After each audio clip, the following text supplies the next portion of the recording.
did God create Satan if he knew he was going to rebel and cause all kinds of havoc on Earth? It's a good question. Seems like if he knew the bad that was going to come from it and went ahead with it anyway, then he's not an all-loving being. Well, I'm going to resist the temptation to hold you to some of those words you just used, like bad or loving, as I find those difficult to ground in an atheistic worldview. Let's put those aside for now. I just want to know the answer. Right, so this is really a two-part question. One, does God really know everything? Right. And there's many passages that point to this being the case. 1 John 3:19, Job 37:16, Psalm 139 verse 2, and a bunch more. Okay. And the second question is why? Why did he create him knowing this? The Bible doesn't give a direct answer to this question, likely because no one asks it. So we can't know for sure all of the reasons why God created Satan, but I think we do have enough information that can bring us to some plausible answers. Like what? Well, if God knew Satan would rebel against him and created him anyway, it must mean that the fall of Satan was a part of God's sovereign plan from the beginning. There's no other answer than that, really, from a logical perspective. Right. But what needs to be made clear is that just because God knew Satan would rebel, it doesn't mean he made Satan rebel. This angel Lucifer still had his free will to make the choices he wanted. He was created good as a very high-ranking angel, in fact. But then he grew prideful and waged war against God, which, when God cast him down to the earth, it says 1/3 of the angels fell with Lucifer, so thousands of angels.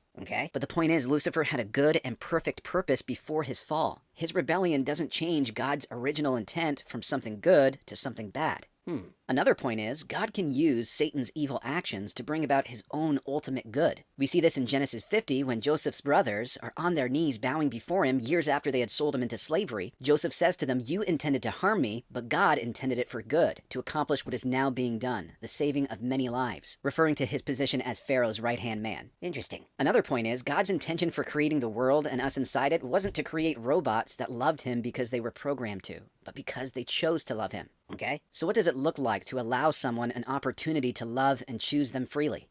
I suppose giving them a choice? Yep. I mean, Satan provided them a choice that wasn't God. So in this sense, allowing Satan to exist played a role in being the opposite choice of God. If someone hates and despises God, wanting to live contrary to what their conscience tells them, they have an alternative they can turn to. But that alternative is death, right? How is that really a choice? That's a question I cover in my video called God Didn't Give Adam and Eve a Choice. Check it out.